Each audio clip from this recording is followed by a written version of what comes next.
Nilabas na ang mga sexy photo ni Kim Chiu bilang 2024 calendar girl ng nakakalasing na inumin. Isa si Barbie Imperial sa nagkomento sa naturang larawan.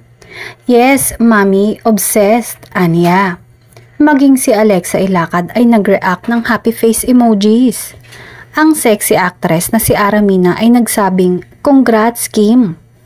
Proud naman ang isang Cebuana sa actress. Our Chinese cutie ng Cebu really transformed from a bubbly teen and a beautiful woman. Nostalgic and very proud of you, Kim. Parang model ng Victoria's Secret dahil long legs.